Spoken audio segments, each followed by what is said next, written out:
l'enregistrement est commencé. Donc, bienvenue au webinaire sur la présentation de l'action de prévention des phénomènes violents dans le cadre du haut degré de solidarité du régime de prévoyance de la Convention collective du 15 mars 1966. Peut-être un point rapide sur justement une présentation de ce webinaire. L'idée, c'était vraiment de pouvoir accentuer nos présentations lors de ces webinaires, de ce cycle de webinaires, sur les actions qui ont pu être déployées dans le cadre du haut degré de solidarité du régime de prévoyance de la 66, appelé HDS Prévoyance 66, et de pouvoir vous faire part également des accompagnements qui ont pu être menés auprès d'associations du périmètre de ce HDS Prévoyance 66.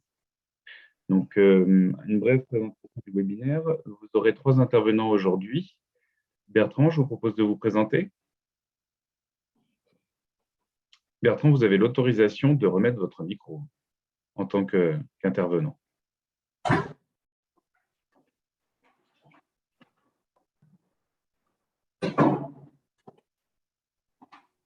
Donc, bonjour à tous, donc Bertrand Teziriayo, donc je suis responsable du pôle HDS, donc le pôle haut degré de solidarité et des relations avec les organisations professionnelles au sein de le CIRP.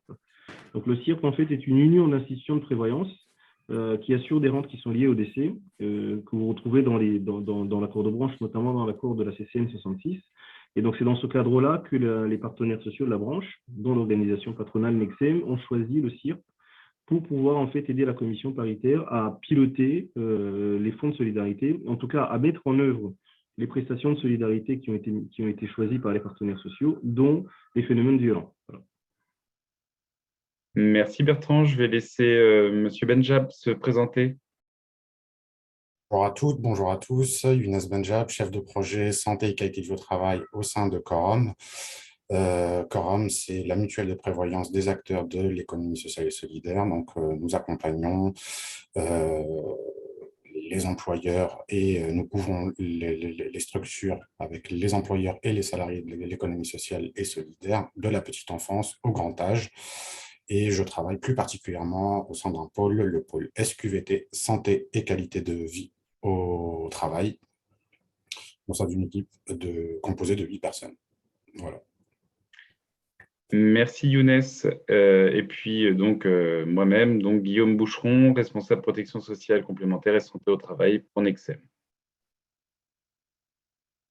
Donc ce webinaire il s'inscrit dans un partenariat qu'on a souhaité, comment dirais-je, itératif, puisque nous avions déjà créé un cycle de webinaires l'année dernière et même, je crois, jusqu'en 2021-2022, mais aussi en 2019 et en 2020, sur des thématiques liées à la santé et la qualité de vie au travail. Donc, je vous invite vraiment à couper vos micros, s'il vous plaît. Donc, c'est un partenariat dans la durée avec les acteurs AG2R, la Mondiale, Apicil, Corum Groupe Vive et le CIRP, puisque ce sont des assureurs recommandés déjà depuis 2006 et 2010, et qui agissent en prévention également au titre de leur action sociale, mais aussi au titre d'actions qu'ils peuvent déployer pour les structures du secteur et qui sont cohérentes et articulées aujourd'hui avec celles qu'on a pu déployer dans le cadre du HDS Prévoyance 66. L'idée étant que nous n'intervenions pas sur des champs sur lesquels ils interviennent et que nous ne reproduisions pas certaines choses et qu'on puisse également avoir une gamme de services et d'actions disponibles pour toutes les structures de la CCN 66. Donc voilà, des partenaires qui sont également partenaires du régime de prévoyance, mais aussi du haut degré de solidarité de prévoyance, puisque, comme vous l'avez noté, M. Benjab est du département santé qualité de vie au travail de Corum du groupe Vive, qui est un des assureurs recommandés et qui a déployé, ce département a déployé une offre pour le HDS Prévoyance et financée par le HDS Prévoyance. Et puis, comme a pu le dire Bertrand, le CIRP est missionné depuis maintenant, je crois, 2018. Bertrand me corrigera si je me trompe, pour pouvoir gérer le haut degré de solidarité du régime de prévoyance, et notamment tout ce qui concerne les cotisations, mais également les relations avec les partenaires qui interviennent dans vos structures, et évidemment le paiement des factures, mais aussi le paiement des aides financières pour les salariés qui souhaiteraient bénéficier de ces aides individuelles qui sont mises en œuvre dans le cadre du HDS prévoyance. Donc, un petit point sur les dates, puisque nous sommes déjà au 5e webinaire, celui du 17 mai aujourd'hui, sur la prévention des phénomènes violents, et le 5e webinaire, et vous avez un accès en replay. Alors, on a toujours un problème, malheureusement, sur la prévention des risques psychosociaux. C'est un replay qui nous pose des difficultés techniques, mais on a bon espoir de pouvoir le régler. Vous avez, pour le coup, en ligne, celui sur les mécanismes du haut degré de solidarité du régime de prévoyance. C'est un webinaire que je vous invite vraiment à regarder parce qu'il vous explique toutes les conditions et toutes comment dirais-je, les process qui ont été mis en œuvre pour gérer le haut degré de solidarité et son origine également, mais aussi la situation, par exemple, des associations qui ne seraient pas assurées auprès d'un des organismes assureurs recommandés et l'application de l'avenant 356 pour le passage d'un HDS qui était mutualisé, donc assis sur la mutualisation, à un HDS conventionnel, c'est-à-dire que toutes les structures, qu'elles soient ou non dans la mutualisation, doivent cotiser au HDS pour bénéficier de toutes les actions. Donc ça, je vous invite vraiment à regarder parce que c'est un peu un webinaire socle pour comprendre les mécanismes du haut degré de solidarité. Et puis, nous avons également celui sur le document unique d'évaluation des risques professionnels, celui du coup, sur les risques psychosociaux qui nous pose quelques difficultés techniques, mais dernièrement, nous avons mis en ligne celui sur les troubles musculo-squelettiques que je vous invite également à aller regarder. Donc, celui sur les phénomènes violents sera en replay à l'issue de cette présentation. Et puis, le 5 juillet, nous avons celui sur G2P, G2P qui est un outil de gestion de la prévention et du document unique d'évaluation des risques professionnels. Et nous ferons également un webinaire le 20 septembre sur les aides individuelles disponibles pour vos salariés. Un petit point quand même j'enfonce peut-être une porte ouverte, mais toutes ces actions sont bien entendu déjà mobilisables. Vous pouvez ne pas attendre le webinaire de présentation pour pouvoir y avoir accès et pouvoir demander des informations, puisque les renseignements sont déjà en cours, déjà depuis quelques années. Et nous avons encore des interventions qui se déroulent pendant l'année 2022. Donc, n'hésitez pas soit à vous renseigner, soit à solliciter une action qui correspondrait à vos besoins. Donc voilà, un cycle de webinaire qui va se dérouler jusqu'en septembre 2022 avec le dernier webinaire sur les aides individuelles. En termes d'organisation du webinaire, on essaye de respecter un tempo qui est celui de 11h à midi. Il nous arrive parfois de déborder un tout petit peu, midi et quart, midi et demi, de manière très anecdotique, mais le premier webinaire, par exemple, sur les mécanismes du HGS, nécessitait un peu plus de présentation, un peu plus d'explication pour vous donner les bonnes informations sur ces mécanismes. Donc, comme je voulais vous le dire juste avant de lancer l'enregistrement, c'est une session qui est enregistrée et qui sera diffusée en replay. Sur le déroulé du webinaire, on est sur une présentation globale du webinaire, intervention du prestataire de l'action à travers la voix de M. Benjab, et puis un retour d'expérience d'association et aussi solliciter l'action collective. Sur les derniers webinaires, notamment sur le DUERP, sur les TMS et sur les RPS, nous avons pu avoir une intervention d'une structure qui avait participé à l'action.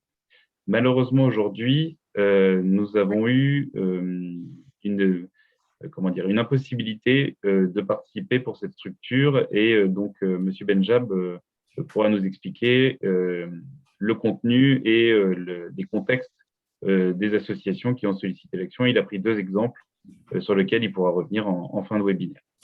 Et puis, bien sûr, vous n'hésitez pas. L'idée d'un webinaire, c'est pas que du descendant et voilà, de l'explication ou de la présentation. N'hésitez pas soit à poster un petit message dans le chat, je le regarderai régulièrement.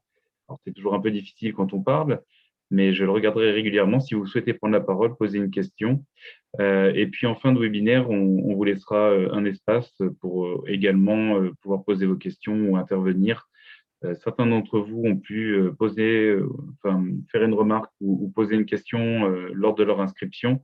On y reviendra avec plaisir lors de ce webinaire. Donc, comme on dit, comme je viens de dire, un webinaire, c'est de l'échange. On est parfois nombreux. Aujourd'hui, vous êtes 58 en ligne. Quelques règles à respecter. On coupe ses micros. Je sais que je l'ai déjà dit, mais essayez, voilà, quand vous avez pris la parole, de pouvoir recouper votre micro, parce que parfois, on est un peu percuté par des bruits un peu parasites. Donc, n'hésitez pas à les couper, à les rallumer quand vous avez besoin de prendre la parole. Et puis le chat, bien évidemment, pour pouvoir interagir avec nous et essayer d'être concis dans votre question pour pouvoir appeler une réponse rapide pour que tout le monde, pour que tous ceux qui veulent participer puissent participer. Et puis, si vous avez besoin d'un échange un peu plus long, on a des modalités de contact, notamment avec le CIRP, pour pouvoir avoir plus d'informations sur l'action s'il y avait besoin. Et puis, vous avez également un site Internet qu'on s'apprête à vous présenter. Je vais passer la parole à Bertrand pour la présentation de notre interface web pour le HDS Prévoyance 66. Bertrand, comme d'habitude, je vous propose qu'on puisse arrêter la présentation et qu'on bascule sur une fenêtre Internet pour rendre les choses un peu plus interactives, pour présenter l'endroit où on peut solliciter l'action. Et je vous laisse la parole. Tout à fait, merci Guillaume. Donc, du coup, comme Guillaume vient de le préciser, on travaille avec les partenaires sociaux de la branche depuis 2018. Donc, il y a un certain nombre de prestations qui ont été définies en fonction des besoins du secteur dans les phénomènes violents. Et en fait, après, la question qui se posait, c'est comment on met à disposition ces prestations-là. Comment un employeur qui veut mettre en place une action de prévention des phénomènes violents ou un salarié qui veut une aide financière, comment il va avoir l'information, première chose, et deuxièmement, comment il peut faire la demande. Donc, on a créé une plateforme qu'on appelle une plateforme HDS, donc une plateforme de demande des prestations, qu'on va retrouver sur le site donc, de la CNPTP 66, donc c'est le site en fait de la branche, où on va avoir une partie du site qui sera consacrée au catalogue de prestations HDS. Et c'est là en fait où vous allez avoir le portail web qui vous permet de faire vos demandes aujourd'hui. Oui. Donc je ne sais pas Guillaume, du coup, si c'est vous qui diffusez. Absolument, je me connecte sur le site internet et je vous partage l'écran tout de suite. Donc, quand on va arriver sur le site internet, comme vous allez le voir, hein, donc vous allez voir qu'en fait, on a créé des passerelles qui vous permettent de pouvoir faire les demandes et de pouvoir faciliter aussi notamment la vie des salariés qui font des demandes. Donc, on a repris effectivement les prestations qu'on a définies, hein, dont les phénomènes violents. Donc, du coup, Guillaume, si vous pouvez avancer Absolument. un petit peu sur le site. Oui. Juste un tout petit point de présentation. Voilà la page d'accueil du site de la CNPTP. Vous avez des informations. Juste le site est amené à bouger un petit peu dans les prochains mois parce qu'on voudrait le mettre un peu plus à jour et être un peu plus accessible, on va dire, sur les informations essentielles et notamment sur le HDS Prévoyance. Donc, globalement, la page d'accueil ne changera pas, mais on va certainement retirer quelques parties au site pour pouvoir se centrer sur les préoccupations de la CNPTP aujourd'hui. Donc, on arrive sur cette page d'accueil, on descend légèrement et je vous laisse poursuivre, Bertrand. Oui. Et donc, quand on arrive sur cette page, en fait, donc vous avez sur votre droite, vous avez donc une vidéo aussi qui dure 2 minutes, qui vous permet, si vous voulez communiquer sur le HDS, ou alors si vous voulez évoquer le sujet avec les représentants du personnel, vous avez aussi cette petite vidéo qui dure 2 minutes et qui vous rappelle en fait les prestations dont vous bénéficiez parce qu'elles sont incluses dans votre contrat avec le 2% des cotisations qui est prélevé pour les financer. Donc, c'est une vidéo qui est assez simple, qui dure 2 minutes et qui permet aussi de communiquer. Donc, si jamais vous êtes interrogé ou si les ressources humaines sont interrogées ou voient que les salariés rencontrent un certain nombre de problématiques, ou lors des rencontres que vous avez avec les salariés, je pense notamment par exemple à la réunion, il peut y avoir une réunion du personnel où cette vidéo peut être aussi présentée en disant aux salariés, voilà, vous pouvez bénéficier d'aide, vous pouvez bénéficier de prestations si vous rencontrez des facteurs de vulnérabilité, si vous rencontrez un aléa de la vie, etc. Donc voilà, donc il y a la vidéo qui est sur cette page-là. Et puis après, si Guillaume, si vous cliquez sur découvrir votre catalogue de prestations, et donc c'est là où on va reprendre les prestations, notamment la partie des actions de prévention qui sont à l'initiative de l'employeur, donc les risques psychosociaux, les phénomènes violents, les risques professionnels, les risques musculo-squelettiques. On a la partie aide financière. Donc là, ce sont les aides pour les salariés. Donc, c'est les salariés qui sont à l'initiative de la demande. Ils ont un aléa, ils rencontrent un problème et ils peuvent faire une demande.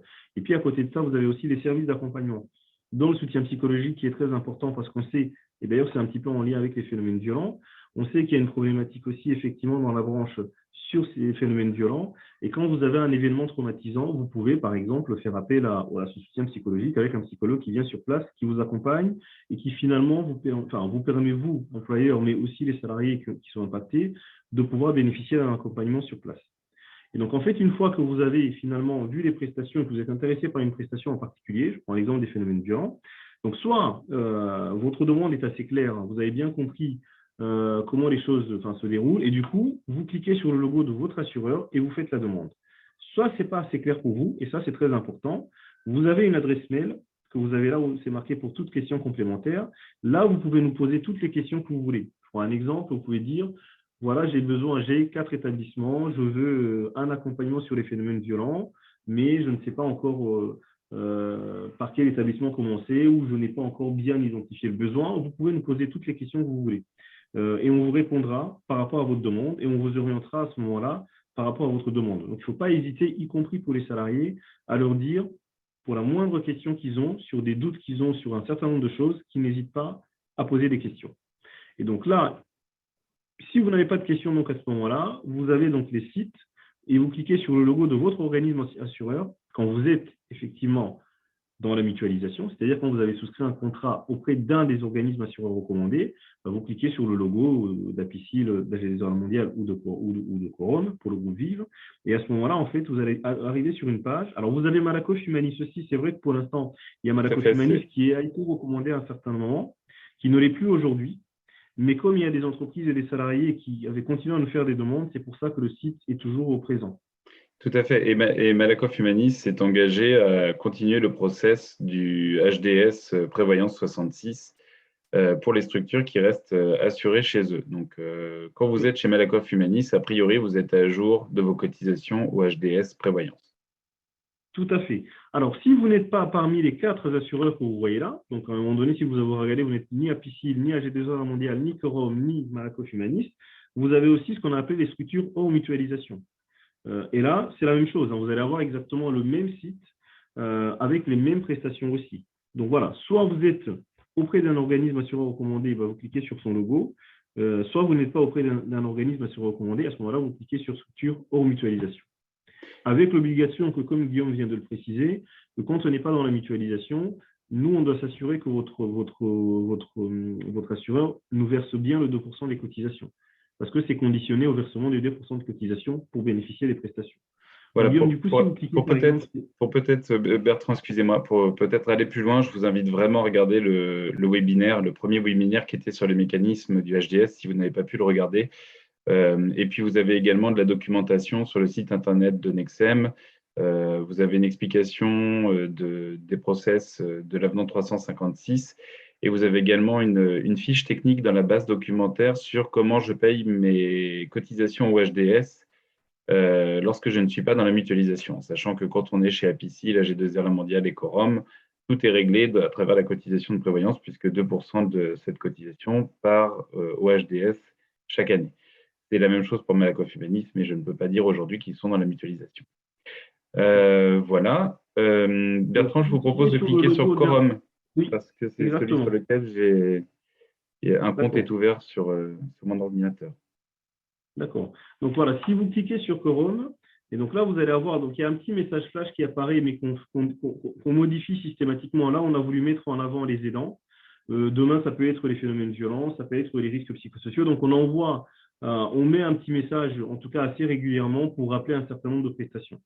Mais en tout cas, donc du coup, si vous fermez donc ce message flash, donc vous avez en fait toutes les prestations qu'on a évoquées ensemble qui peuvent concerner soit à l'initiative de l'employeur ou à l'initiative du salarié. Alors, on a mis en avant la cellule d'écoute psychologique parce qu'il y avait déjà la crise sanitaire. Enfin, il y a la crise sanitaire, du coup, qui impactait notamment financièrement, mais aussi sur le plan psychologique les salariés. On a voulu mettre en avant cette cellule d'écoute psychologique aussi. Et je pense que c'est important aussi que vous le sachiez, que vous puissiez rappeler aux salariés qui peuvent être pris en charge 24 heures sur 24, 7 jours sur 7, dès lors qu'ils rencontrent en tout cas une difficulté sur le plan psychologique, ou en tout cas une difficulté même dans le travail, etc., ils peuvent aussi faire appel à un psychologue. Et donc là, vous avez toutes les prestations. On va prendre un exemple. Si vous êtes employeur, donc vous allez regarder la partie employeur. Donc vous cliquez sur l'onglet employeur action de prévention. Quelque part, elle nous met dans le caca. Et nous, Alors, excusez-moi, il faut vraiment couper votre son parce qu'on entend votre conversation. Attends. Parce que, voilà, merci beaucoup. Donc, je raccroche Bertrand. Vous avez ici, vous avez soit accès à tout le catalogue. Ce qui est intéressant, c'est que vous avez un tri qui peut se faire, employeur, action de prévention. Et je vous laisse la parole, Bertrand. Voilà. Et donc, imaginons que vous êtes intéressé par les phénomènes violents enfin, en tout cas, c'est l'objet de notre webinaire d'aujourd'hui. Donc, vous cliquez sur prévention des phénomènes violents. Et donc là, on décrit assez rapidement, en tout cas, on vous décrit les prestations. Donc, vous avez une prévention primaire qui est un séminaire dans les locaux et vous avez aussi une prévention secondaire. C'est une formation du personnel. Donc, si vous êtes intéressé pour aller au bout de la démarche, vous cliquez sur accéder à la prestation. Et là, en fait, voilà, vous avez deux situations. Soit vous avez un compte comme Guillaume, et à ce moment-là, vous cliquez sur connexion. Soit vous n'avez pas de compte.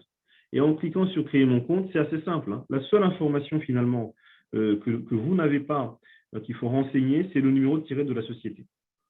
Pourquoi on demande le numéro de tirette de la société? C'est important aussi à comprendre parce que c'est ce qui nous permet aussi de contrôler que votre structure a bien versé les cotisations. Parce que les assurants ont une obligation de nous communiquer les numéros de tirette de ceux qui, enfin, en tout cas, des structures qu'ils assurent. Et comme ça, on peut contrôler à ce niveau-là. Donc, c'est un premier niveau de contrôle. Donc, après, vous rentrez votre nom, votre prénom, adresse mail, mot de passe, et puis vous êtes connecté à ce moment-là. Donc, vous recevez un mot qui vous dit, voilà, vous êtes un mail, vous êtes connecté. Donc là, comme Guillaume est connecté, à ce moment-là, donc on redéroule la page, on vous rappelle les consignes, et puis vous cliquez sur le formulaire, complétez le formulaire de demande. Et là, en fait, vous avez un formulaire en ligne. Donc, vous remplissez le formulaire, vous mettez l'effectif de l'entreprise, le numéro de tirette, le nom d'entreprise, l'effectif qui est concerné par la demande, la personne à contacter, c'est important, parce que nous, on fera le lien notamment avec Rome pour qu'il puisse vous contacter, l'intervention que vous souhaitez. Donc, c'est un peu plus bas. Donc, soit c'est la prévention primaire, soit c'est la prévention secondaire, soit c'est les deux. Vous pouvez aussi choisir les deux. Vous pouvez dire, je suis intéressé par les deux. Et puis, vous mettez un commentaire. Un commentaire, par exemple, il y a des structures qui vont nous dire, c'est assez urgent, on a un problème, en tout cas, on a besoin d'un accompagnement assez rapide. Ça nous permet d'orienter. Ou alors, j'ai cliqué sur les deux préventions, mais je ne sais pas laquelle choisir. Ça permet aussi, notamment à Quorum, de pouvoir, à ce moment-là, quand ils vous contactent, d'avoir déjà un premier niveau d'information. Et puis, en fait, après, vous cliquez sur « Envoyer la demande », il me semble, hein, sur tout à la fin. Voilà, « Envoyer ma demande ». Et nous, on reçoit le formulaire sous forme PDF. Donc, vous le remplissez en ligne, on le reçoit et on le transmet au prestataire acquis de droit, en l'occurrence Quorum pour les phénomènes violents. Donc, vous voyez que c'est assez simple, en tout cas, pour faire une demande. Et cette manière de fonctionner, en fait, elle vaut pour les actions employeurs, mais elle vaut aussi pour les actions salariées. Si ce n'est que sur la partie salariée, il faut juste qu'ils puissent nous joindre des pièces justificatives. Ce qu'on ne demande pas là pour les actions de prévention, on le demande en tout cas pour les salariés, mais c'est la même démarche, hein. C'est formulaire en ligne assez simple à utiliser. Voilà. Juste peut-être quand vous communiquez à vos salariés, ça peut être intéressant sur ces aides individuelles que vous puissiez prendre connaissance déjà des éléments et pouvoir peut-être l'accompagner à minima pour le guider vers le site et lui expliquer les informations dont le site pourrait avoir besoin. Voilà, enfin dont le HDS pourrait avoir besoin. Parce que c'est toujours un peu complexe de remplir un dossier, d'avoir une démarche administrative. Pour certains, c'est parfois très compliqué. Voilà, peut-être un tout petit point, Bertrand, sur les documents qui sont disponibles. Oui, alors, il y a une partie en fait documentaire, vous avez la fameuse vidéo dont j'ai parlé tout à l'heure, et puis tout ce qu'on fait comme flyer, comme affiche, comme livret, et les différentes mises à jour qu'on met en place, ben, vous aurez tout en fait dans cette partie-là. Et comme ça, si vous avez besoin d'avoir beaucoup plus de documents, c'est comme le livret explicatif, on est en train de le retravailler aussi. À ce moment-là, en fait, vous pouvez aussi également, à ce moment-là, le télécharger et prendre connaissance de ce qui existe, ou alors, en tout cas, lors d'une rencontre avec les salariés, partager avec eux un certain nombre d'informations qu'on vous diffuse à ce niveau-là. Donc, vous avez vraiment une partie prestation, une partie document qui vous permet aussi d'avoir un certain nombre d'éléments. Des affiches, par exemple, que vous pouvez coller dans l'entreprise ou un livret qui va détailler un peu plus les prestations. Et la vidéo dont on a parlé tout à l'heure. Voilà, je vous propose de rebasculer sur la présentation. Bertrand, ça vous va? Ça me va très bien. Est-ce qu'il y a peut-être des questions ou n'hésitez pas dans le chat, on y répondra avec grand plaisir. C'est une présentation qu'on fait à chaque webinaire, mais ça vous donne vraiment le chemin le plus simple pour accéder. Donc, comme on l'a dit, employeur, action de prévention. Et là, vous cliquez sur phénomène violent et vous avez accès à la description. Vous créez un compte où vous avez déjà un compte et vous pouvez solliciter l'action, avoir de l'information, etc. Je rebascule sur le PowerPoint.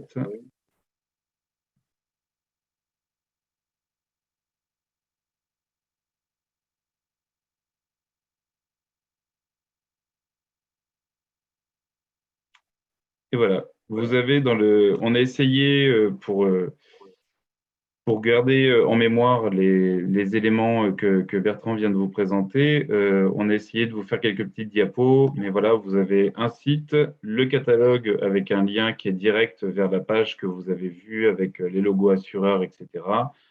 Cette action collective, quête aide financière, une vidéo de présentation globale, voilà, c'est tous les éléments qu'on a pu vous présenter et vous avez comme ça dans le support des captures d'écran pour vous rappeler un peu ce qu'on vient de voir. Donc là, je vous propose qu'on puisse rentrer dans le vif du sujet, puisque je vais passer la parole à M. Benjab. Oui. Alors, concernant les points clés de ce type d'action, je te propose, Guillaume, de passer à la slide qui suit. Insister notamment sur le fait que les phénomènes violents, en fait, sont des risques qui sont à l'interface, d'une part, entre risques physiques et risques psychosociaux. Tout cela, bien entendu, va dépendre du déroulement des situations rencontrées, bien entendu. On va y venir par la suite. Bien entendu, insister également sur le fait que des demandes diverses et variées nous parviennent, puisque, comme l'a indiqué Bertrand précédemment, on peut avoir à échanger avec des structures qui savent très bien ce qu'elles veulent, mais il y a aussi le cas de figure où la structure est plutôt en demande d'information et en demande plutôt aussi d'appui, de soutien sur le type d'action à mobiliser dans le cadre du HDS. Donc, bien entendu, d'où la nécessité de remplir le formulaire et de ne pas hésiter justement à renseigner dans la phase commentaire, donner des éléments un peu de contexte très rapidement. C'est ce qui nous permet d'avoir un premier niveau d'information et c'est ce qui nous permet par la suite de rentrer en contact avec vous pour commencer à creuser un petit peu les choses lors d'un entretien un peu plus approfondi par la suite. Ce qui nous amène au troisième point qui concerne l'analyse spécifique de la demande. Donc, comme indiqué précédemment, là encore, c'est bien à travers le formulaire avec les coordonnées que vous nous aurez remis. Généralement, la prise de contact avec la structure qui émet la demande se fait de manière très rapide. Dans la semaine, on peut dire, dès lors où vous avez formulé justement votre demande, le CIRP la reçoit, elle nous la retransmet et on revient vers vous très rapidement, à minima, pour caler ou définir un temps d'échange pour réaliser un entretien un peu plus approfondi. Ce qu'il faut retenir aussi comme autre point clé dans ce type d'accompagnement sur la prévention des phénomènes violents, c'est que les propositions qui vous sont faites, bien entendu, s'inscrivent dans le cadre du catalogue de prestations qui vous est proposé. Néanmoins, les interventions qui se font sur le terrain sont des interventions qui se font, on va dire, sur mesure et au regard des besoins de chaque structure.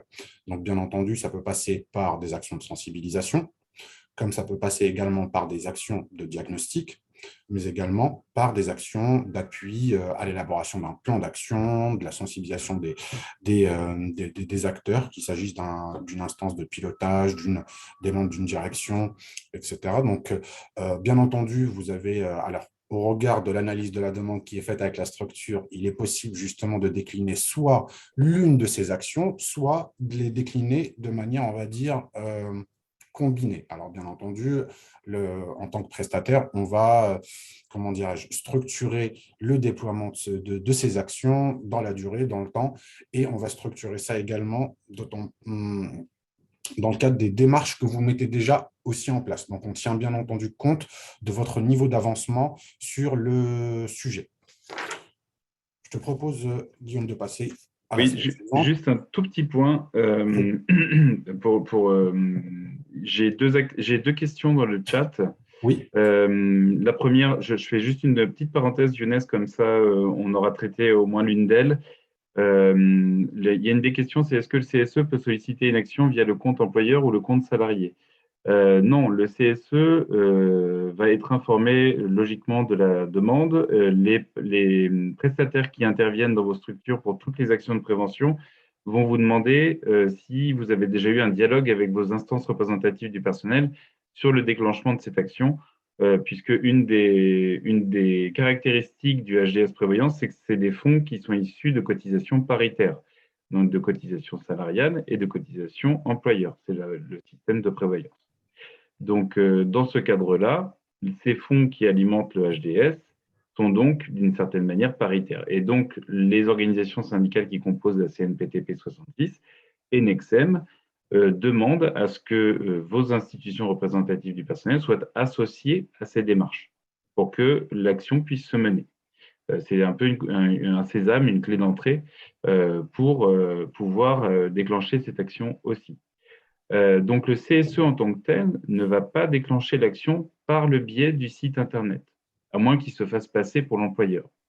Mais globalement, un compte est créé par l'employeur et un compte va être créé par le salarié pour pouvoir avoir accès aux aides individuelles. Le CSE peut tout à fait accompagner, par contre, les salariés à leur création d'un compte, à la découverte des actions, etc., quand vous aurez communiqué. Mais par contre, il n'y aura pas d'intervention des prestataires sans une démarche employeur et avec un avis favorable plutôt du CSE pour que cette action puisse se dérouler. Donc ça, c'est une première question. La deuxième question, c'est s'agissant du salarié qui fait une demande d'aide, doit-il s'inscrire de sa propre initiative sur le site? C'est un peu ce que je viens de vous dire, c'est-à-dire qu'effectivement, il y a des salariés qui vont être plus à l'aise avec l'outil informatique et qui vont pouvoir aller faire cette démarche quand vous allez leur expliquer. Et puis, il y a peut-être des salariés qui sont peut-être un peu plus éloignés de cet outil informatique et qu'il faudra accompagner soit par le service RH, soit par les institutions représentatives du personnel. Ça peut tout à fait se faire comme ça. Mais c'est bien un compte nominatif. Il va devoir donner son nom, son prénom, etc. Ce sont les informations personnelles. Donc, c'est lui qui va faire cette démarche. Même si on peut lui prendre un peu la main si je caricature un peu. Voilà. Et Younes, je passe à la diapo d'après. Je pense que j'ai répondu aux deux questions. Oui. Et d'ailleurs, on va le voir dans la slide qui suit. Le premier point, donc parmi toujours les points clés de ce type d'action, on insiste sur le côté paritaire. Donc, tu y as répondu, bien entendu. En fait, cette question-là sur la demande des CSE, bien entendu, nous, quand on reçoit la demande, bien entendu, l'interlocuteur, disons-le ainsi, avec lequel on s'attend à avoir un premier échange, c'est bien entendu l'employeur. Donc, si jamais on a un représentant ou un membre du CSE, ça va nous alerter, bien entendu, sur le fait que le process qui est mis en place n'est peut-être pas forcément respecté. Donc, bien entendu, la demande nous parvient via l'employeur. L'employeur, bien entendu, lorsque on échange avec lui lors de l'entretien qui vise à analyser sa demande, on insiste sur le fait de savoir s'il y a eu un échange avec le CSE au regard de ce type de demande. Donc, démarche paritaire. Deuxième point, c'est le fait que ce type d'accompagnement, il se fait de manière co-construite avec la direction, bien entendu, mais également avec les membres du CSE. Puisque c'est à travers, bien entendu, l'entretien qui vise à analyser votre demande. Puisque, comme je l'ai indiqué précédemment, parfois, on a des structures qui souhaitent savoir quel type d'action mettre en place. Eh bien, l'entretien d'analyse de la demande permet d'affiner justement votre demande, permet d'affiner justement la problématique à laquelle vous êtes confronté. Nous, ça nous permet également, en tant qu'intervenant, de nous approprier, de mieux comprendre dans quel contexte on va devoir intervenir, bien entendu. Et au regard de l'ensemble de ces éléments, on va vous faire des propositions. Ces propositions, bien entendu, vous les acceptez, vous les validez ou pas, et on ajuste progressivement jusqu'à ce que la proposition réponde à votre besoin. L'idée, c'est, Younes, si tu me permets, l'idée, c'était que la CNPTP, avec les partenaires prestataires des actions collectives, définisse un catalogue un peu clé en main. Donc, ça nécessite qu'on stéréotypise un peu, je ne sais pas si le terme est très adapté ni français, mais voilà, qu'on essaie de construire une offre qui puisse être déployée partout. Donc, on a construit quelque chose d'organisé, de calibré. Voilà, c'est le mot que je cherchais. Donc, on a construit des actions qui sont calibrées, néanmoins, au regard de l'analyse de la demande, en échange entre le prestataire et l'OCIRP, et parfois, quand ça dépasse vraiment le cadre de ce qu'on était en capacité de déployer de manière globale, il peut y avoir un aller-retour avec la commission qui est chargée du suivi et de la gestion aussi de la CNPTP 66. Il peut y avoir un aller-retour si la demande est vraiment très au-delà de ce qu'on avait prévu dans le cadre de ces actions calibrées. Mais c'est tout à fait possible. Voilà, c'est ce qu'il faut retenir, c'est qu'effectivement, c'est calibré, mais il y a des ajustements qui peuvent être faits, des petits ajustements qui peuvent être faits directement par le prestataire. Et en cas de gros ajustements, il vaut mieux, le prestataire et l'OCIRP reviennent vers la commission pour demander l'autorisation d'intervenir sur quelque chose de plus étoffé, on va dire. Et je te repasse la parole, Younes. Effectivement, tu as raison, Guillaume, d'insister sur ce point-là parce qu'il y a un catalogue de prestations avec, on va dire, une offre qui est modélisée, bien entendu, et puis après, on s'ajuste. Et disons-le ainsi, lors des premiers échanges, il va y avoir une relation un peu tripartite entre la CNPTP, la structure et le prestataire. Ce qui m'amène à passer au point suivant sur le fait que ce type de démarche se réalise de manière structurée. Structuré puisqu'on suit plusieurs étapes. Est-ce qu'on peut revenir juste très rapidement à Oui, la slide pardon. précédente? Excuse-moi, Younes, j'avais compris qu'il fallait que je passe. Vas-y, je t'en prie. Ensuite, ce qu'il faut retenir également à travers les points clés, c'est que c'est une démarche qui est proche du terrain. Pour nous, en tant que prestataire, le bon niveau, c'est celui de l'établissement. Donc, les actions ou la proposition qui vous sera faite si vous faites la demande va s'inscrire au plus près du terrain et des acteurs du terrain.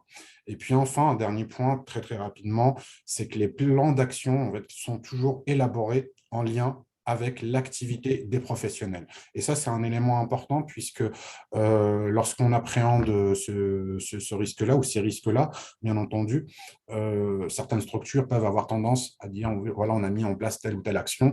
Là, nous, en tant qu'intervenants, on va essayer de, comment dirais-je, de construire, de co-construire et de proposer des actions qui s'inscrivent en lien avec ce que rencontrent et vivent les professionnels ou la structure de manière générale. On peut passer désormais à la slide suivante. Merci, Younes. Donc, ce qui nous amène à aborder collectivement vos demandes. Dès lors où vous avez renseigné le formulaire, il y a une première prise de contact qui se fait soit par mail, soit de manière téléphonique.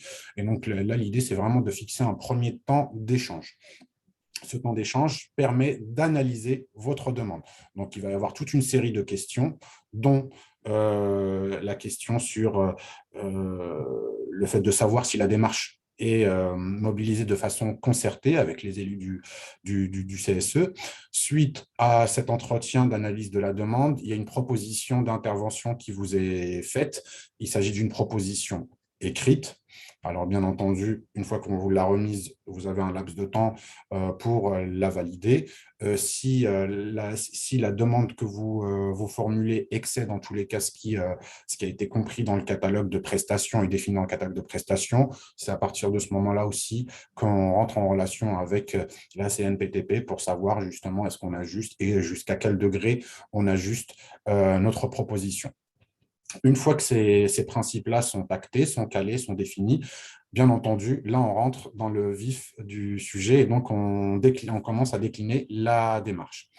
Et la démarche, on va décliner, elle va se décliner, bien entendu, avec la structure pour tout simplement définir les modalités d'intervention, le calendrier, le nombre de jours, les personnes à rencontrer, les interlocuteurs. Et ça se fait, bien entendu, au regard de votre problématique et au regard de son ampleur également, mais également aussi en fonction de la taille de votre structure.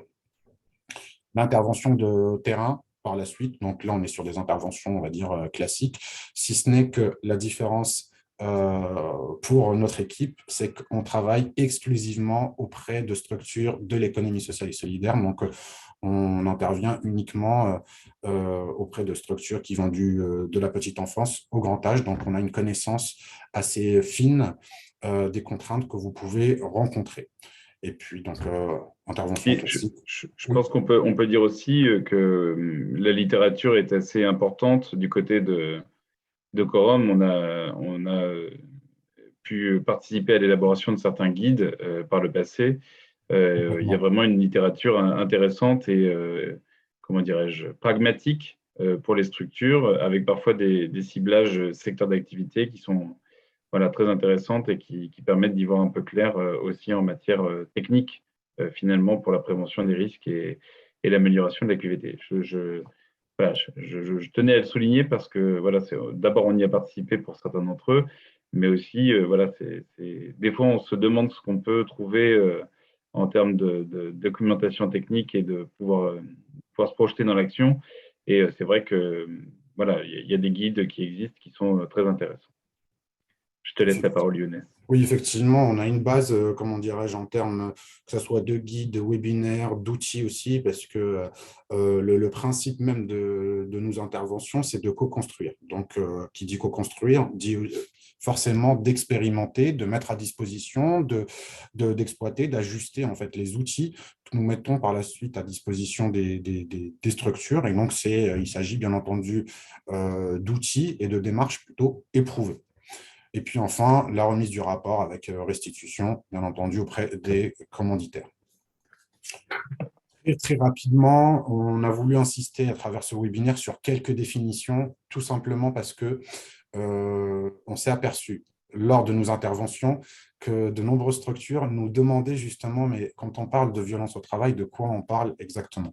Donc, je ne vais pas forcément, comment dirais-je, développer toutes ces définitions, mais uniquement partager avec vous ces éléments pour vous dire, voilà ce sur quoi nous, côté Quorum, on s'appuie lorsque l'on appréhende cette question des phénomènes violents. Donc, on s'appuie sur une définition qui est issue de l'Organisation mondiale de la santé, qui date un petit peu, mais qui est toujours d'actualité d'un point de vue du sens et qui date de 2003.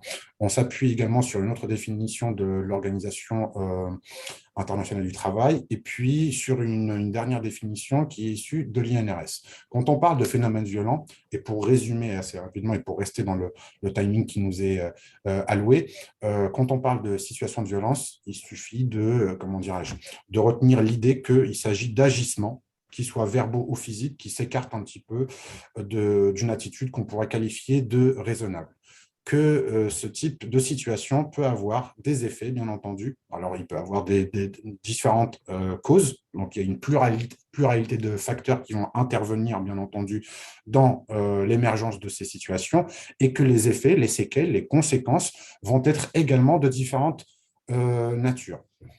On va aborder justement la manière dont c'est... Juste un tout petit point, Younes, si tu me permets. Nous Oui. avons une question qui est intéressante. Alors, je pense que dans le chat, je peux répondre à la question de la gratuité des actions. Bon, je vous invite à lire ma réponse, mais globalement, il n'y a pas d'action gratuite, il y a des actions financées. J'aime à le préciser. Globalement, c'est quand on cotise, et ben, au HDS Prévoyance, on a accès aujourd'hui à ces actions. C'est un fonds qui n'est pas inépuisable. Donc, c'est un fonds qui sera piloté et géré par la CNPTP 66, c'est-à-dire qu'à terme, il est possible, en fonction de la multiplication des demandes, que ce fonds ne puisse plus comment dirais-je, financer la totalité de l'action. Donc aujourd'hui, ce fonds finance bien la totalité de l'action, de l'intervention, par exemple, du département santé qualité de vie au travail de Corum. Dans un avenir proche, si vous êtes très, très nombreux, le fonds ne peut pas être déficitaire, donc il peut intervenir qu'en limite de ses cotisations. Donc, il y aura peut-être un modèle économique à réinventer, mais aujourd'hui, ça n'est pas le cas. Donc, le fonds finance. Et puis, il y avait une deuxième question qui est intéressante. Alors non, il n'y a pas de… Parce que j'ai une deuxième question à tiroir. Il n'y a pas de lien avec la cotisation auprès de Nexem. La cotisation auprès de Nexem, c'est une cotisation d'adhésion à une organisation professionnelle employeur.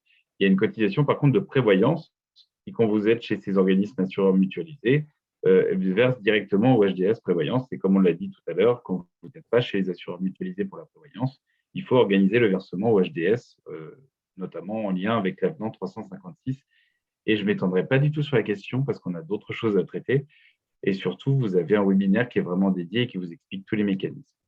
Donc, par contre, il y a une question qui est intéressante, c'est-à-dire qu'il y a un accompagnement qui est en train d'être fait chez l'un de nos webinautes sur la question du DUERP, puisque, comme on a pu vous le présenter, il y a un deuxième webinaire qui était dédié à l'action sur le DUERP par un cabinet qui s'appelle Préventec, qui vient chez vous et qui vous aide à formaliser et à mettre à jour votre document unique.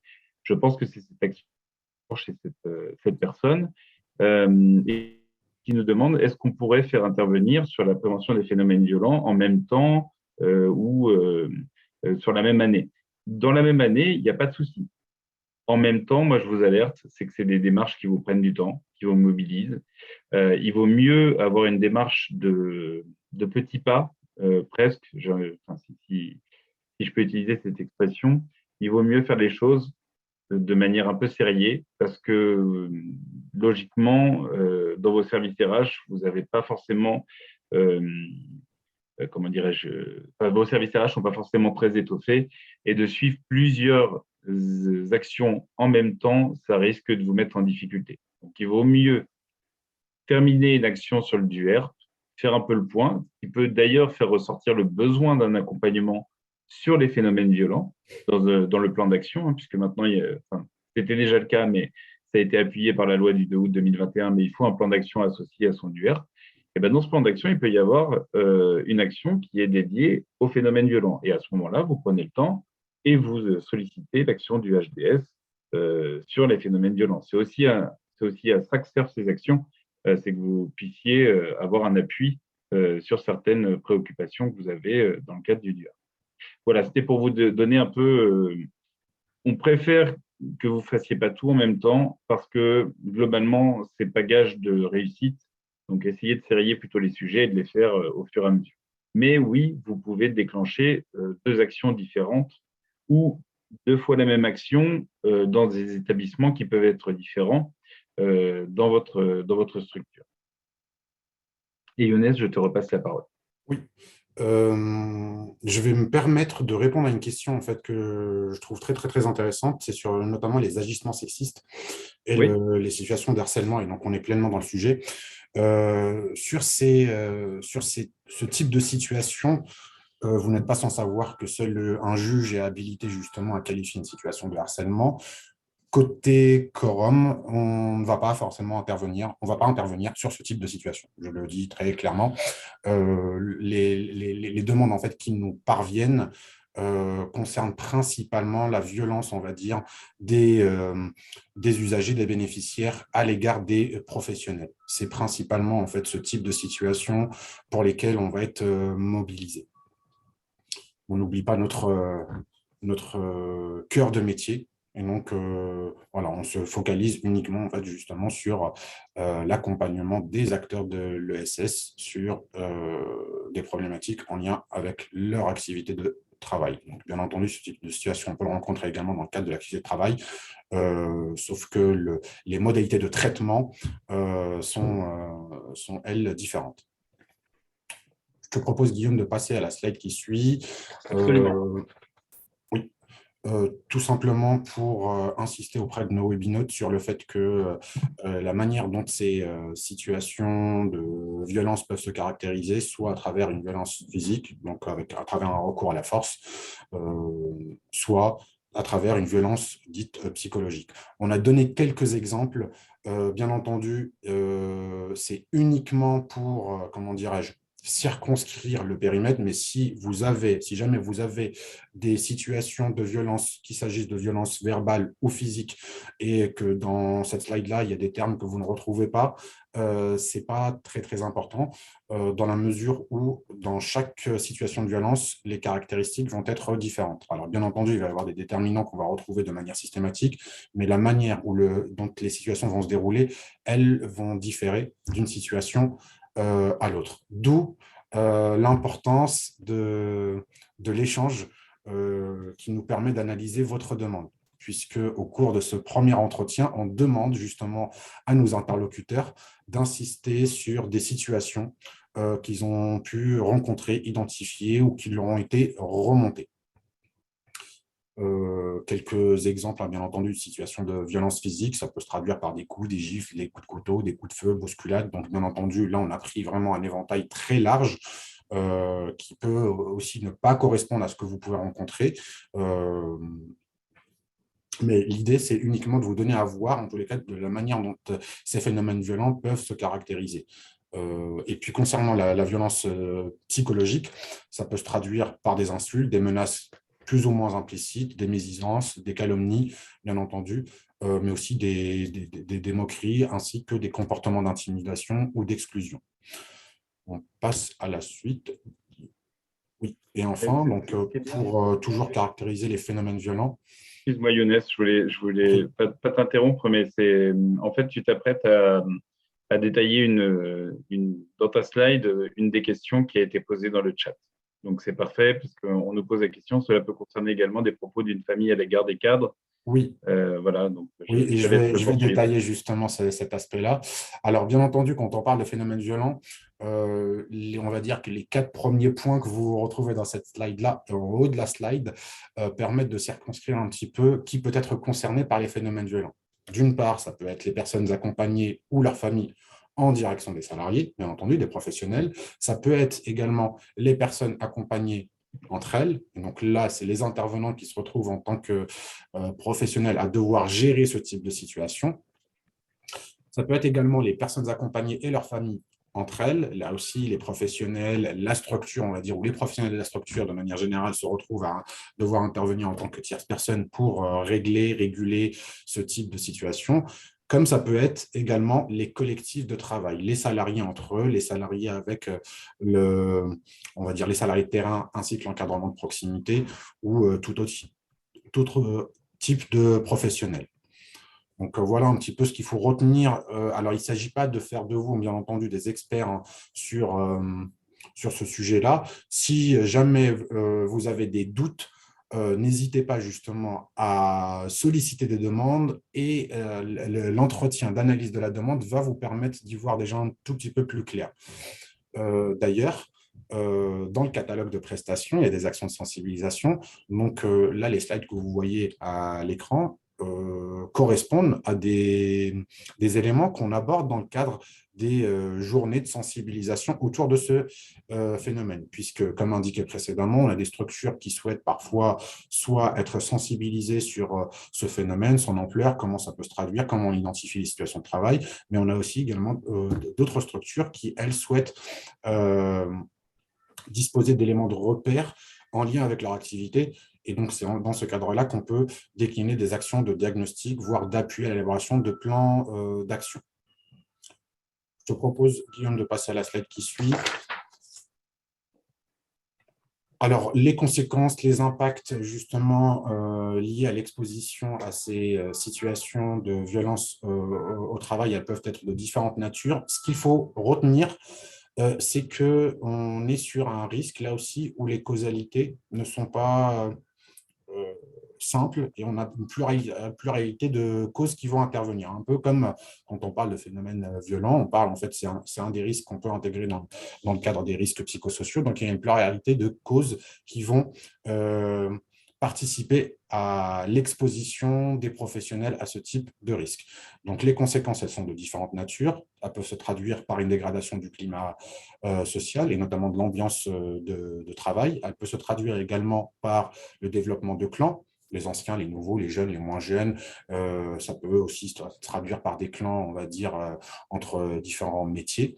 Ça peut se traduire également par des plaintes. Et ça, c'est un des éléments les plus intéressants, je dirais, parce que c'est un des éléments qui constitue, on va dire, que nous, on considère comme des signaux faibles. À partir du moment où il y a un début de plainte, ça doit vous interpeller, en tous les cas, sur les situations vécues par les professionnels.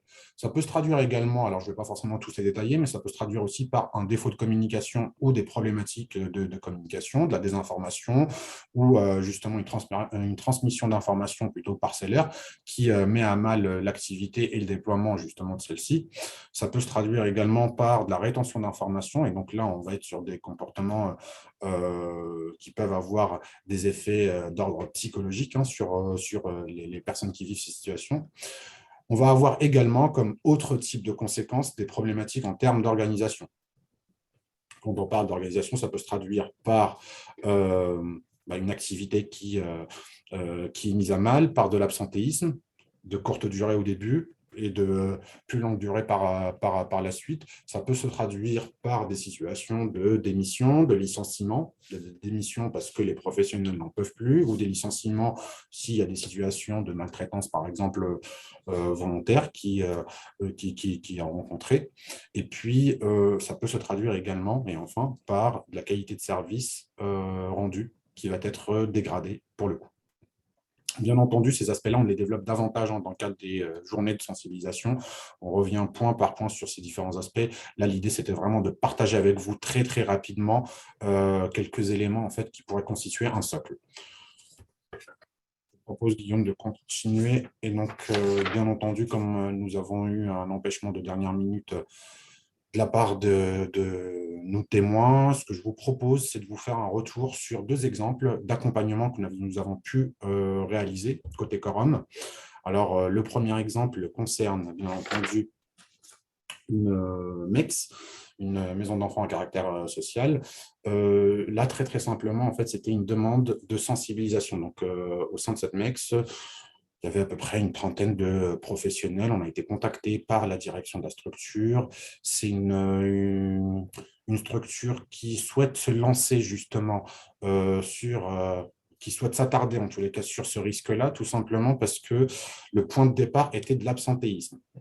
Ils ont eu des salariés justement absents, donc il y a eu un recours à des salariés remplaçants, bien entendu, avec un temps d'intégration très très court, bien entendu, pour les salariés qui sont venus remplacer, et puis des repères des jeunes accompagnés qui ont été mis à mal. Et donc, tous ces éléments de contexte, bien entendu, ont donné lieu à des situations de violence. Et ces situations de violence, justement, ont commencé à avoir des répercussions sur cette organisation, notamment par des absences de courte durée.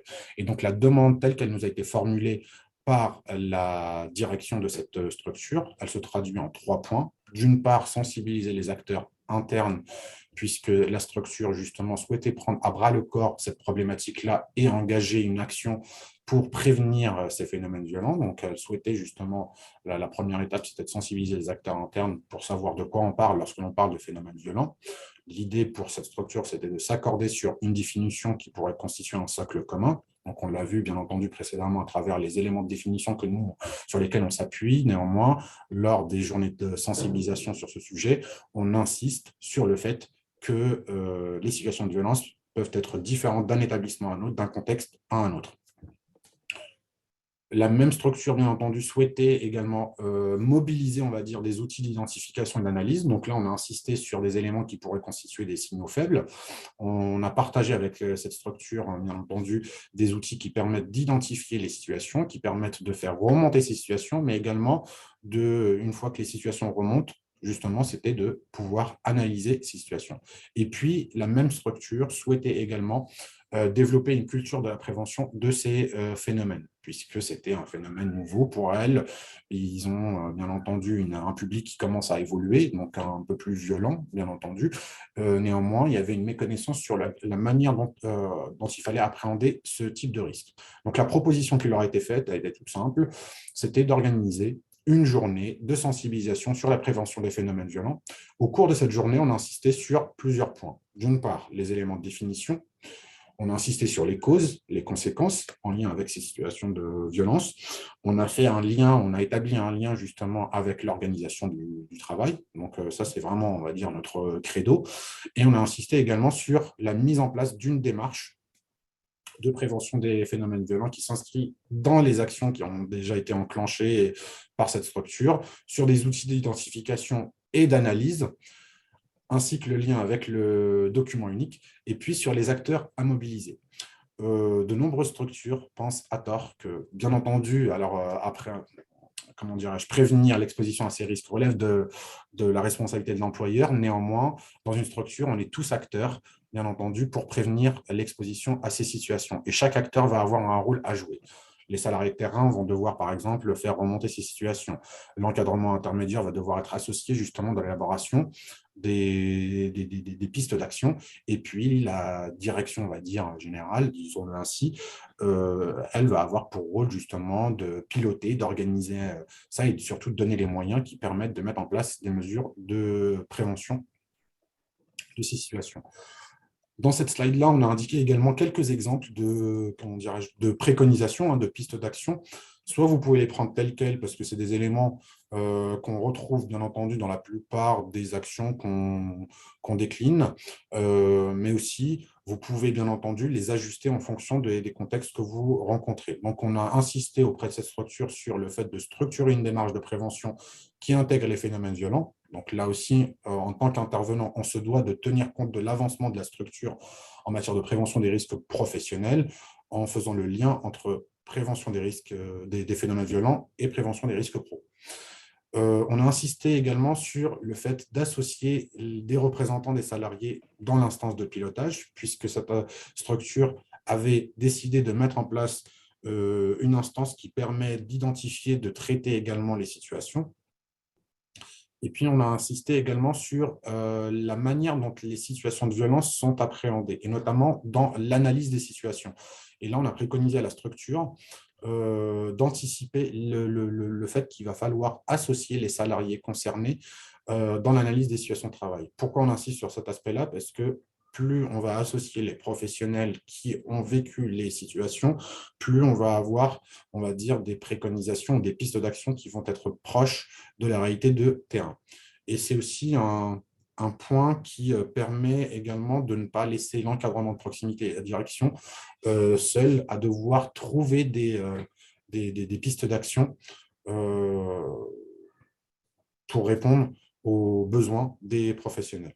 Et puis, on a insisté également sur le fait que l'analyse des situations de violence doit faire partie intégrante de l'évaluation des risques professionnels, et donc les résultats de cette évaluation-là doivent être intégrés dans le document unique d'évaluation des risques professionnels. Ça, c'est le premier exemple. Donc, ce qu'il faut retenir, action de sensibilisation, et on voit à travers une journée différents points. Je vais prendre un autre exemple qui concerne cette fois-ci, et donc on passe à la slide qui suit, un IME, bien entendu. Donc, c'est un IME qui appartient, on va dire, à une association de taille importante. Dans cette IME, il y avait 14 professionnels concernés sur un total de 22. Il y avait des éducateurs, bien entendu, spécialisés, mais il y avait également un personnel enseignant. Le point de départ, bien entendu, dans cette IME, c'est plusieurs choses, notamment le passage en dispositif, puisque par le passé, cette structure-là fonctionnait, on va dire, en silo et de manière déconnectée des autres établissements. Donc là, bien entendu, ils ont souhaité organiser des parcours pour les jeunes, sans anticiper, ou en tout cas sans avoir pris en compte cette question de la prévention des phénomènes violents dans le cadre du passage en dispositif. Parmi les autres points de départ, ils avaient également été confrontés à des situations de violence qui avaient donné lieu à des absences de plus longue durée, et puis un sentiment de peur développé notamment chez le personnel enseignant, puisque pour prévenir l'exposition aux situations de violence, cette structure avait déjà décliné, avait déjà commencé à décliner des actions de prévention. Parmi les actions de prévention déclinées, il y avait notamment le fait de ne pas mettre en interaction, en relation, le personnel enseignant qui avait subi une situation de violence avec les jeunes concernés. Et ce point-là, en fait, avait engendré des difficultés en termes d'organisation, que ce soit au niveau de l'organisation des plannings, mais aussi au niveau de l'organisation des activités. Et donc, la demande telle qu'elle nous est parvenue par la directrice de pôle, c'était de comprendre. N'hésitez pas à consulter notre site pour plus d'informations sur notre utilité sociale sur www. Effectivement, Voilà, on pourra clore justement sur ce point-là. Hein, excuse-moi, Younes. Voilà, je t'en prie. Et donc, j'indiquais que la demande telle qu'elle nous était parvenue par la directrice justement de pôle de cette structure, c'était de mieux comprendre les causes des phénomènes violents. Et donc, comme je l'ai indiqué précédemment, l'IME s'étant organisé en dispositif, donc s'inscrivant dans un dispositif, on avait, dans le cadre de l'action, repéré qu'il y avait, par exemple, des temps d'analyse de la pratique.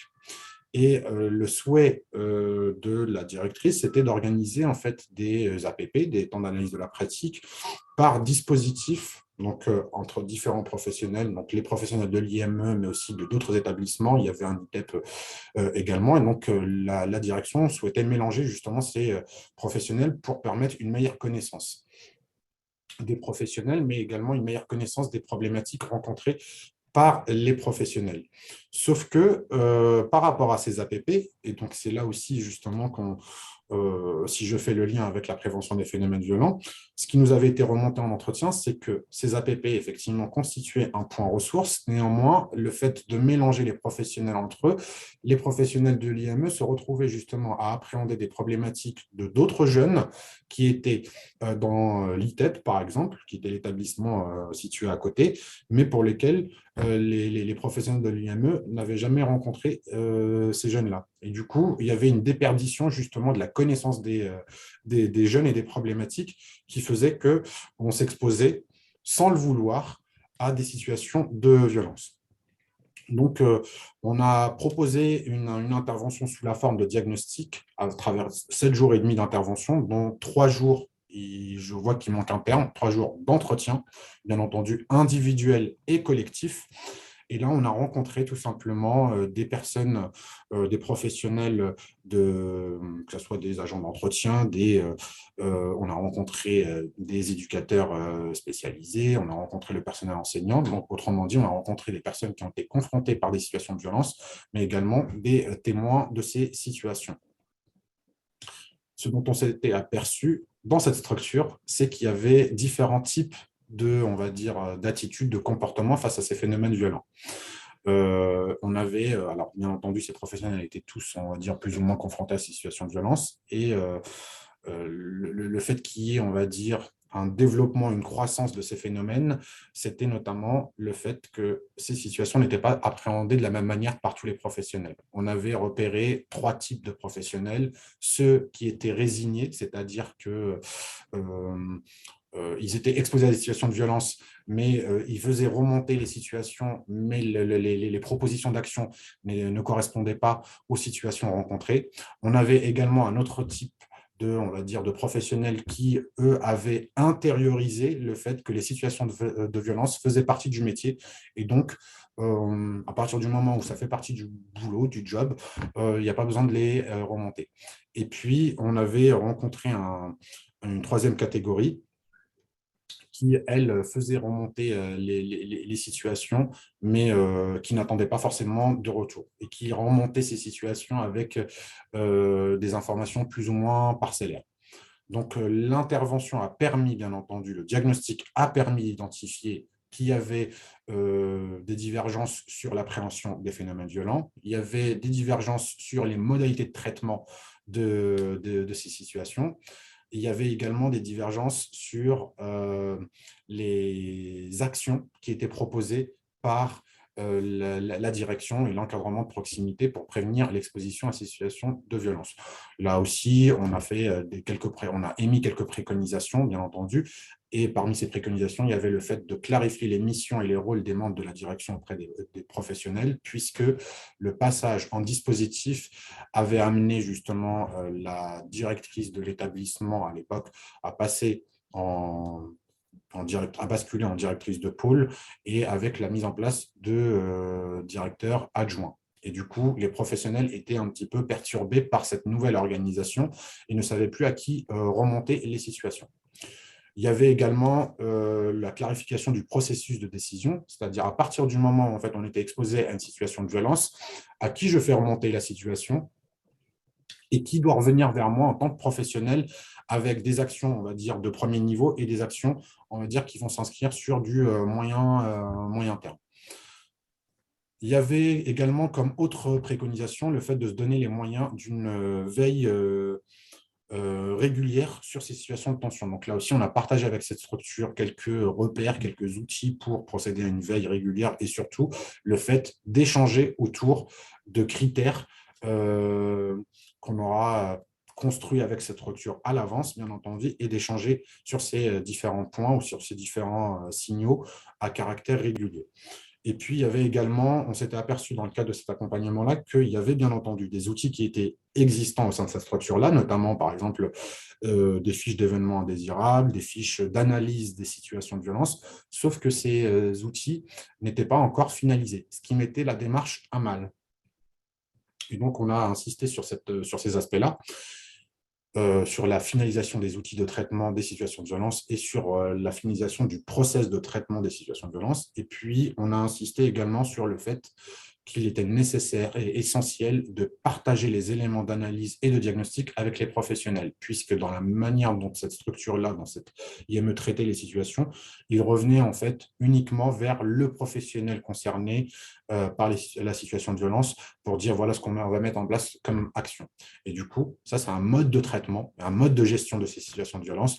Et donc on a insisté sur le caractère notamment collectif, qui a bien entendu un retour à faire en direction du salarié, mais également auprès de l'équipe de travail. Voilà un peu grossièrement les deux situations. Alors, bien entendu, il y a des actions de sensibilisation, des actions de diagnostic, et on peut accompagner, bien entendu, jusqu'à l'élaboration du plan d'action. Merci beaucoup, Younes. Merci pour cette présentation. Voilà, je vois l'heure qui tourne. Je pense qu'il est temps pour nous de conclure sur ce webinaire, sauf si vous avez des questions ou des interventions, ou est-ce que vous souhaitez échanger avec Younes qui est présent aujourd'hui.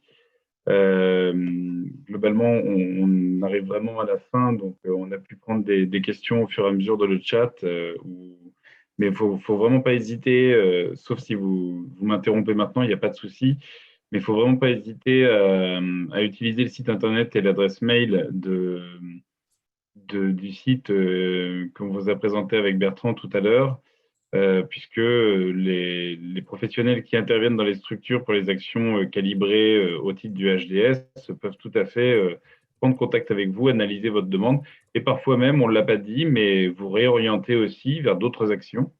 Donc, n'hésitez pas, ils ont connaissance de l'intégralité du catalogue. On n'en a pas parlé, mais il y a aussi la possibilité de solliciter des interventions financières pour des actions qui ne seraient pas prévues au catalogue, parce qu'on a essayé de calibrer les choses. On a essayé aussi de créer ce catalogue pour que les structures qui ne sont pas vraiment au fait ou qui n'ont pas forcément une démarche très construite de prévention des risques professionnels aient accès tout de suite à des thématiques, des actions sur des thématiques qui leur parlent, c'est-à-dire les risques psychosociaux, tout le monde en parle. Les troubles musculo-squelettiques, on arrive déjà plus facilement à identifier ce que c'est et ce que ça représente et quelles sont les causes éventuelles. Il y a encore, c'est encore perfectible, mais voilà. Donc voilà, vous avez un catalogue qui vous parle, mais vous avez aussi un catalogue qui peut vous accompagner. Nous avons notamment les aides financières pour des actions qui ne sont pas prévues au catalogue. Donc là, c'est votre démarche. Vous avez, j'ai eu l'occasion d'échanger quelques mots dans le chat, c'est pour ça que j'en parle maintenant, mais vous avez aussi la capacité, quand vous savez sur quoi vous voulez faire intervenir un cabinet, vous avez ce cabinet, vous avez déjà construit votre démarche un peu, vous pouvez aussi déposer une demande d'aide financière pour avoir une subvention pour financer cette intervention. Avec un petit détail quand même, c'est qu'aujourd'hui, le HDS Prévoyance 66 finance ses actions calibrées au catalogue intégralement. Comme j'ai pu vous le dire, ça peut changer dans l'avenir en fonction de la sollicitation du HDS, mais aujourd'hui, c'est comme ça. Pour les interventions financières, pour des actions qui ne sont pas prévues au catalogue, on prend en compte un certain nombre d'informations, notamment l'effectif concerné, la taille de la structure, pour calibrer un peu cette intervention financière, en sachant qu'une petite association qui a déjà fait sa démarche, etc., qui n'a pas forcément la même capacité financière qu'une grosse association, même si c'est très caricatural ce que je vous dis, on interviendra peut-être un peu moins favorablement que pour une grosse association qui devrait avoir quelques marges de manœuvre. Voilà. On espère que vous avez pu obtenir toutes les informations dont vous avez besoin. Ce webinaire n'est pas exclusif des questions que vous pourrez poser à l'OCIRP ou aux prestataires, donc n'hésitez pas à les solliciter. Moi, je tiens à remercier beaucoup Bertrand Terzigayo et Younes Benjab d'être intervenus aujourd'hui. C'est dommage, on n'a pas eu la structure, mais bon, on sait ce que c'est l'activité aussi de nos associations et de leurs établissements. Voilà, il y a des priorités au terrain aussi et à l'accompagnement des personnes voilà, qu'on accueille dans nos établissements. Donc voilà, merci beaucoup encore. Et puis, n'hésitez pas voilà, à nous solliciter si vous avez besoin de plus d'informations. Et puis, je m'apprête, sauf si vous avez une intervention à faire, cher Webinote, à couper le webinaire. Merci, et puis je vous donne rendez-vous pour le prochain webinaire. On vous enverra le lien d'inscription, etc., dans le courant du mois de juin, à peu près un mois avant la prochaine date. Et la prochaine date, je crois, est celle du 5 juillet sur G2P. Voilà, je vous remercie beaucoup pour votre attention et je vous dis à très vite. Merci encore Younes et merci Bertrand. Merci et bonne journée aussi. Merci également. Bonne journée à toutes et à tous.